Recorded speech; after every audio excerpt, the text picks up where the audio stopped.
Alors, bienvenue. Aujourd'hui, dans Knowledge TV, nous allons parler de plusieurs choses concrètes qui sont définies par les réactions que ce monde crée et par ce que ces réactions imposent dans nos vies.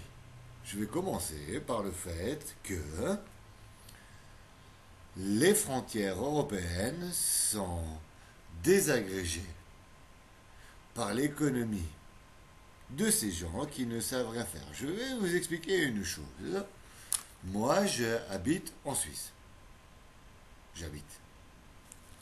Et vous savez quoi? Comme je crois que j'ai dit dans dans une autre vidéo, j'ai dit que nous, en Suisse, on a l'intuitivité d'accueillir beaucoup d'étrangers. La Suisse est petite. Par exemple, je vais donner un exemple. Je vais donner l'exemple du fait que quand j'étais petit, dans la ville où j'habitais, il n'y avait que des champs partout. C'était une ville normale, mais avec beaucoup de champs tout autour. Et actuellement, avec ces 10 dernières années, avec les crises qui se sont produites, eh bien, cette ville est devenue une méga ville. Il n'y a plus de champs, il n'y a que des bâtiments qui ont poussé pour accueillir les étrangers, les Espagnols, les Italiens, les Croates, et toutes ces choses, les Portugais, tous ces gens, les Grecs. En 10 ans, ma ville a changé. Il n'y a plus de place pour accueillir les gens. Alors, moi, je propose que si l'Union européenne désire vraiment partager les frontières avec la Suisse, qu'elle permette d'agrandir les frontières. Je vais vous le dire comme je l'ai écrit. Je l'ai écrit d'une manière brutale, qui est fausse, qui n'est pas réelle, mais c'est une manière de le dire pour percuter l'esprit des gens. J'ai écrit, pour me rappeler correctement, il faut agrandir les frontières suisses. Oh. Si l'Union européenne désire que la Suisse ouvre ses portes. C'est tout simplement. Mais on va approfondir la chose, on va être concret, au lieu de fabuler. Je crois que la Suisse, elle est fédéraliste, non? Moi qui habite ici, je crois que la Suisse est fédéraliste. Alors je crois que l'Union européenne devrait se fédéraliser un peu plus. Comment dire? En ouvrant ses portes à la Suisse. Si vous voulez que les gens puissent travailler correctement dans l'Union européenne, il faut que les gens prennent l'exemple de la Suisse. Car comme j'ai dit, vous savez, ici, il y a beaucoup d'étrangers, de noirs, de blancs, de chinois, de jaunes, de toutes les couleurs que vous voulez. On s'entend bien, on vit bien ensemble, on travaille bien ensemble, il n'y a pas de problème. Voilà. Alors je crois que l'Union européenne, si elle veut vraiment avoir une économie qui explose, dans un sens, pas spécialement exploser parce que ça va être très difficile d'exploser l'économie actuellement, ben il faudrait qu'elle ouvre ses frontières à la Suisse et non le contraire. La Suisse est un pays qui a inventé les droits de l'homme, qui permet aux gens de travailler correctement. Ici en Suisse, il y a de l'aide sociale qui existe, qui est très développée. Tandis que dans la plupart des pays européens, ça n'existe pas. Donc c'était déjà c'est une première chose que je dis. Et puis la deuxième, c'est que je crois que c'est la meilleure qui puisse arriver. Enfin voilà. Ensuite, j'ai écrit pourquoi n'importe lequel des pays de l'Union européenne n'est pas en mesure d'accueillir, par exemple, des ressortissants croates. Vous savez combien il y a de ressortissants croates en Suisse qui travaillent, qui ont une maison, une assurance maladie qui fonctionne, toutes ces choses. Pourquoi l'Union européenne n'arrive pas à accepter les gens? ils ont été foutre la merde, l'Union européenne, en Croatie, pour s'accaparer la Yougoslavie et tous les Balkans, l'Europe de l'Est, hein, si on peut dire ça comme ça, l'Europe de l'Est, parce que c'est pas vraiment l'Europe de l'Est, c'est une illusion qu'ils veulent justement inventer pour que nous croyions que ça existe. Pourquoi ils n'arrivent pas à accepter tous ces gens? Ils leur ont promis, ils leur ont promis une bonne démocratie quand ils ont été fait la guerre en Tchétchénie et toutes ces choses.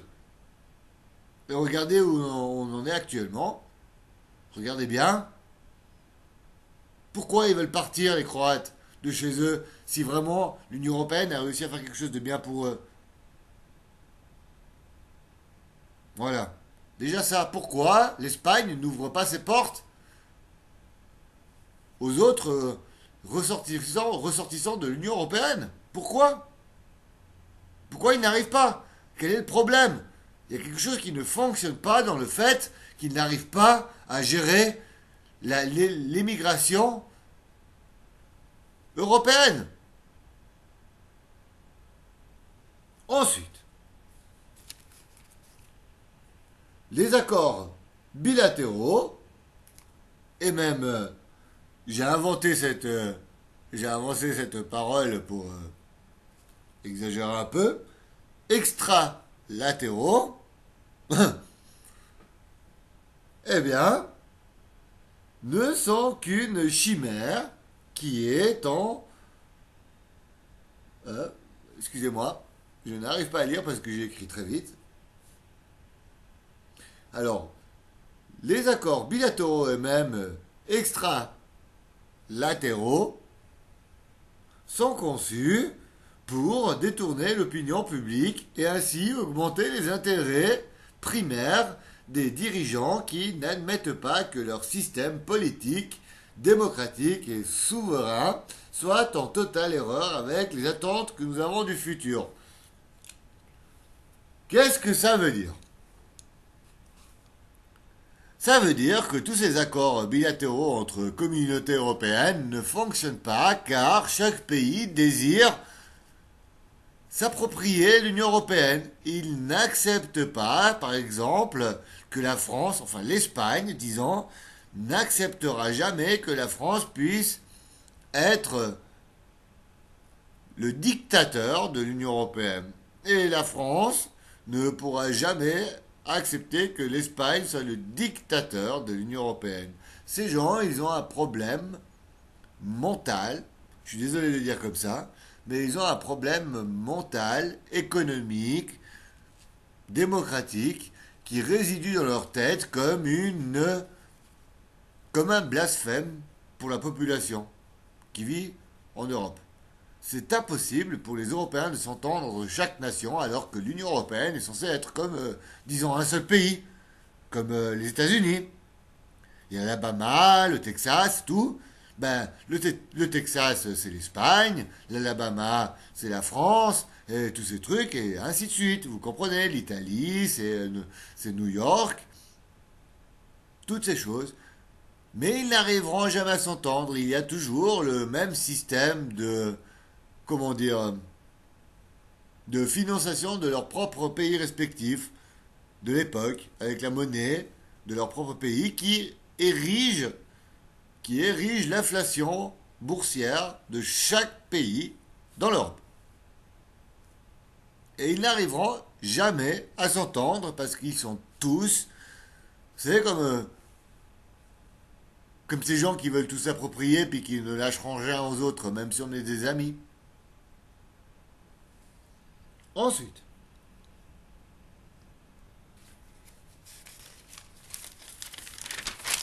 excusez-moi.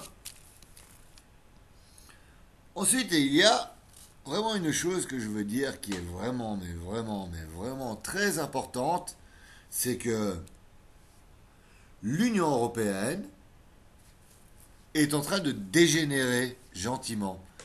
Et vous savez quoi? Ils ne vous racontent pas ceci, mais ils sont en train de délocaliser les banques et les gouvernements dans les pays d'Afrique. Et vous savez quoi? Bientôt, ici, il va y avoir des catastrophes naturelles qui ne permettront pas à l'agriculture toutes ces choses. Déjà, vous avez bien vu que l'économie et tout ça, ça part en chute libre. Même s'ils racontent qu'ils vont y arriver, tac, tac, tac, c'est faux, c'est une illusion. Ce qu'ils sont en train de faire, c'est de délocaliser les gouvernements et les banques pour les amener en Afrique. Car là-bas, c'est un terrain qui est encore riche d'éléments. Mais sauf que en Libye, vu que, par exemple, ils ont fait la guerre pour avoir un gouvernement libyen démocratique qui ressemble à celui de l'Europe. Et vous croyez que c'est des gouverneurs libyens qui gouvernent? Ils ont une mentalité d'Européens. Eh bien, vous savez quoi? La Libye, les Libyens ne souhaitent pas. Ils voient bien qu'il y a un problème. C'est pour ça qu'il y a toujours une crise qui dure là-bas. Et cette crise, elle est due à l'Union européenne. Car ils n'ont pas su gérer leur diplomatie entre ces nations. Ils essayent de corrompre les pouvoirs autonomes comme la Tunisie. Ils essayent de faire la guerre en Mali en racontant des histoires pour s'approprier en Afrique du Sud, Afrique centrale, s'approprier l'économie pour y instaurer le capitalisme européen. Et ils vont nous abandonner en Europe quand on ne pourra plus planter des légumes, fabriquer des voitures, car il n'y aura plus de place, il n'y aura plus rien, il y aura des catastrophes, il y aura plein de choses. Il y aura plein de choses qui vont dépasser nos espérances, qui vont nous tomber sur la gueule. Et eux, ils sont en train de délocaliser gentiment tout ça en se foutant de nous.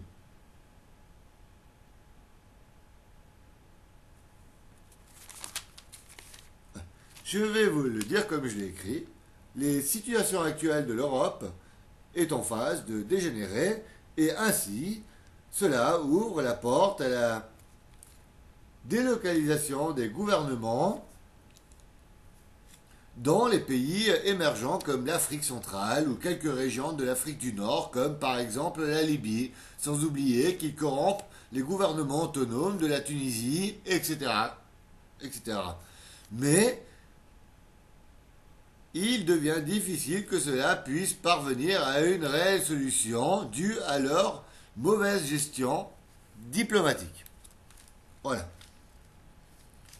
Quels sont les enjeux politiques et démographiques que le Venezuela ou même une certaine partie des pays de l'Amérique du Sud ont en commun et pourquoi cela crée la divergence entre ces pays de l'Union du Sud de l'Amérique, tout Venezuela, Brésil, qui s'unissent contre d'autres pays, contre l'USA, l'Union européenne.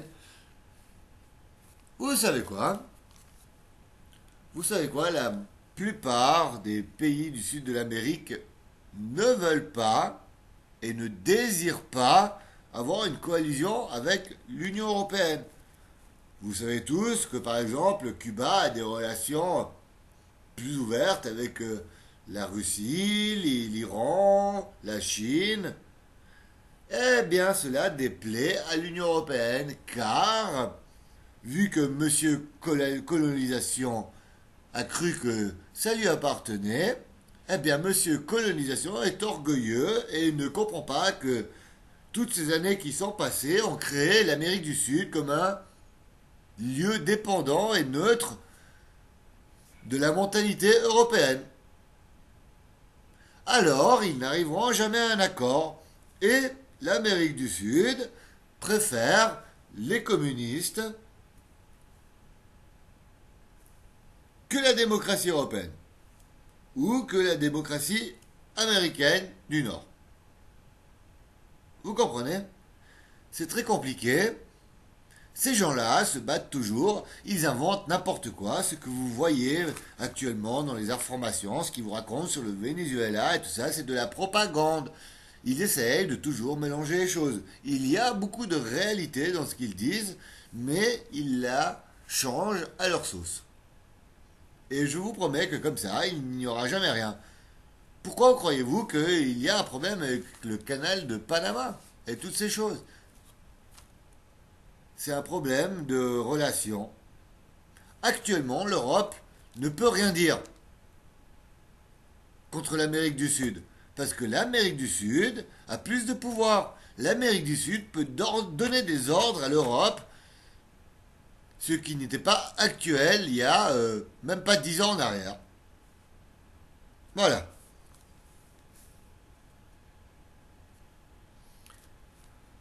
Alors, au lieu de se battre pour des logos, des couleurs de drapeaux qui changent de temps en temps avec des nouvelles étoiles où on en supprime une, au lieu de se battre pour ces couleurs, ces choses de merde, des logos, des marques, des firmes comme BP ou Areva ou toutes ces choses, au lieu de se battre pour ceci, eh bien nos chers politiciens feraient plutôt mieux de se battre pour une réelle coalition mondiale qui arrange et permet de changer la situation de chacun de nous, de nos cultures, religions, politiques, etc.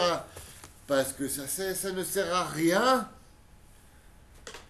d'aller rabaisser un pays comme la Syrie ou la Corée du Nord pour des raisons économiques, ressources matérielles et toutes ces choses. Ça ne créera que la discorde. Vous croyez vraiment que la Corée du Nord, c'est un pays qui est complètement stupide, méchant, agressif et tout ça? Eh bien, vous êtes complètement fou si vous croyez ça. Vous savez quoi? L'humanité, c'est l'humanité, qu'on soit coréen, chinois, qu'on soit tunisien, qu'on soit vénézuélien ou français. Nous sommes des humains, il n'y a pas de... Ce que vous pensez, c'est très faux. Croyez-moi. Moi, je souhaite, avec mon droit, protéger la liberté de droit d'expression. Je souhaite protéger les gens qui ne sont pas encore totalement corrompus et avilis par ces machinistes qui dérangent notre mentalité en fabriquant leurs unions européennes, leur Kremlin, leur union sud-américaine pour se battre l'un contre l'autre et ainsi créer de plus en plus de discorde jusqu'au jour à ne plus rien pouvoir changer. Je souhaite protéger ces gens qui se battent encore pour la liberté d'expression avec mes paroles sincères et concrètes que je trouve véritables.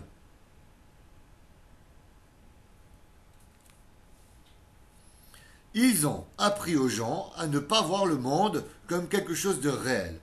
Mais au contraire, ils ont réduit l'humanité à des instances, à un objet qui réduit la matière à un simple intérêt. Ainsi, l'opinion que les gens se font n'est plus qu'une vulgaire illusion qui assomme les consciences. Alors ainsi, le monde ne discerne plus la réalité d'une vie comme les miniers qui travaillent en Afrique. Ce n'est plus que des objets pour nous, pour l'or, le matériel. Il faut de l'or pour fabriquer les ordinateurs, l'or pour donner des bijoux à sa femme, l'or pour envoyer des satellites dans l'espace. Et nous prenons ces gens qui travaillent là-bas comme des objets, une illusion, comme s'ils n'existaient pas. Où la véritable valeur de ce que nous consommons? Ces gens renient la réalité car ils ont une peur immense d'avoir tort. Ils ont tellement fait d'erreurs qu'ils essayent de se protéger de toutes les saloperies qu'ils ont fait. En essayant de mettre la faute sur quelqu'un d'autre, ils vont dire que c'est la faute des Arabes si les Européens vont faire la guerre là-bas. C'est parce que oh, les Arabes ils sont méchants, mais c'est quoi ces histoires? Faut arrêter un peu au bout d'un moment, mes enfants.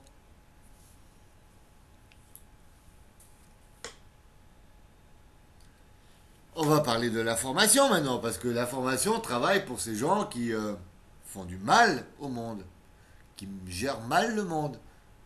Le devoir de la formation est d'informer de la réalité, et non pas d'informer pour une nation, un gouvernement qui désire s'approprier les biens des autres en montant à coup de guerre, à coup de saloperie, ils détruisent une autre nation pour récupérer tout ce qu'ils ont envie, leurs biens, leur économie, leurs intérêts, leur pouvoir, complètement illusoire.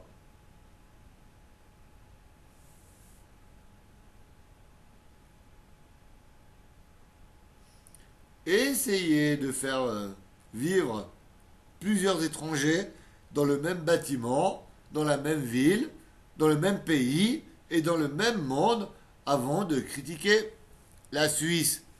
Je parle à l'Union européenne qui paye un copilote éthiopien pour essayer de faire une propagande comme quoi la Suisse ne désire pas faire rentrer les étrangers, mais vous savez combien d'étrangers ici? Il n'y a plus que ça en Suisse. Donc les Européens, même les Espagnols qui disent que la Suisse elle ferme ses portes, vous savez quoi? Il y a plus d'Espagnols en Suisse qu'en Espagne pratiquement.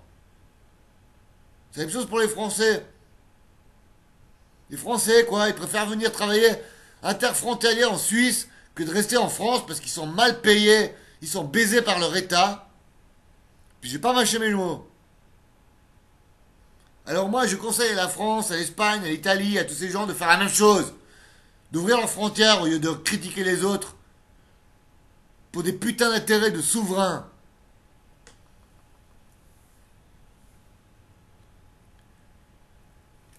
Justement, en parlant de l'Espagne, est-ce que l'Espagne ou les États-Unis ont-ils été jugés pour les crimes de guerre commis contre l'humanité pendant la Deuxième Guerre mondiale? Ils n'ont pas été jugés, hein, les Espagnols, pour avoir tué tous ces gens, aider Hitler à envoyer tous ces gens dans les camps. Comment l'Union européenne se permet, comment l'Amérique et l'Union européenne se permet de dire que la Corée du Nord doit être punie pour crimes d'humanité? Hein? Et vous? Qu'est-ce que vous faites au Mali? Qu'est-ce que vous faites quand vous dégénérez la mentalité des gens? Vous poussez à bout l'un contre l'autre là-bas pour des raisons complètement stupides. Vous inventez des stupidités par rapport à la religion, à la politique, et puis ça crée la discorde. C'est un crime contre l'humanité de réduire l'esprit des gens à néant. Comment vous pouvez permettre? J'aimerais bien savoir quand est-ce que vous serez vous-même jugé par Amnesty International et toutes ces choses contre votre saloperie de monde, d'intérêt.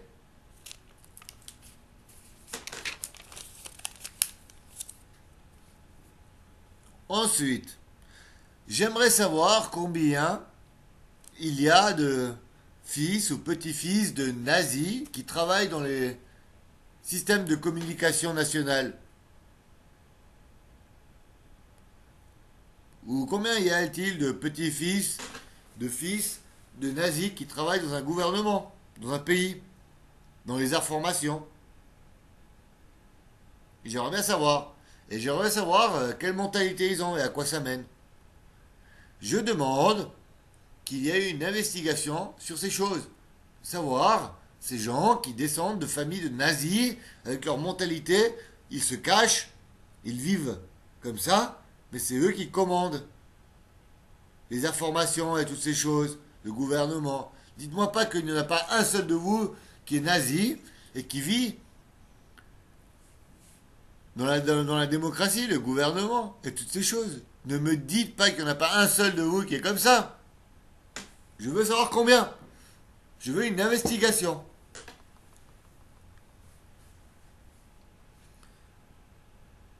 Et je voudrais savoir combien de temps nous allons laisser des irresponsables diriger les relations diplomatiques entre les nations qui ne s'entendent pas. Car ils ressemblent à une bande d'enfants qui se battent pour les mêmes jouets qu'ils finissent par casser jusqu'à l'inutilité.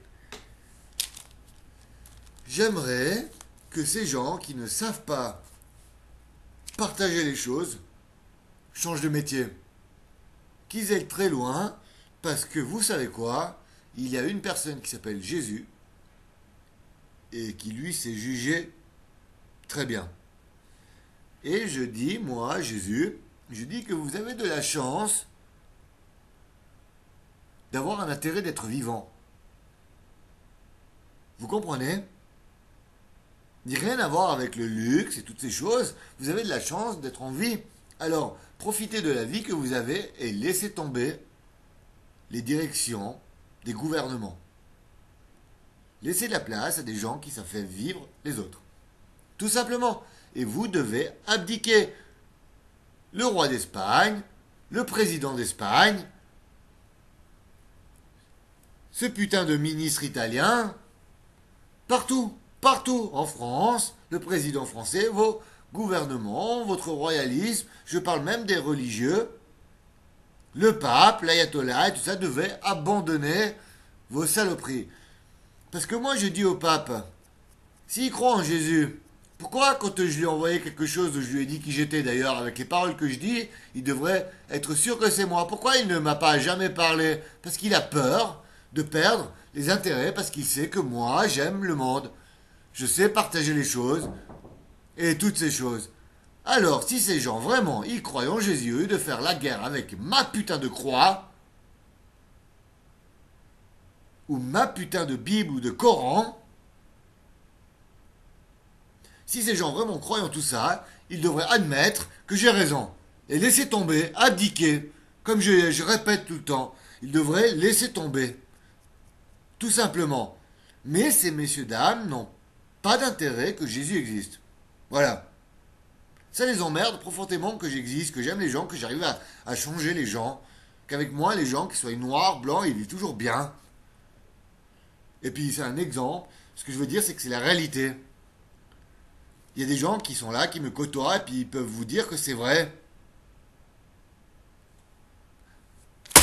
Donc, maintenant, vous allez laisser tomber votre saloperie, et vous allez laisser la place aux autres, parce que sinon on va finir mal. Je vous ai raconté qu'ici, en Europe, il va y avoir des catastrophes à cause des industries et toutes ces choses qui détruisent. Il y en a tellement d'autres. Merci beaucoup de m'avoir entendu, et je vous promets que plus vous ferez passer mes messages, et mieux ça passera.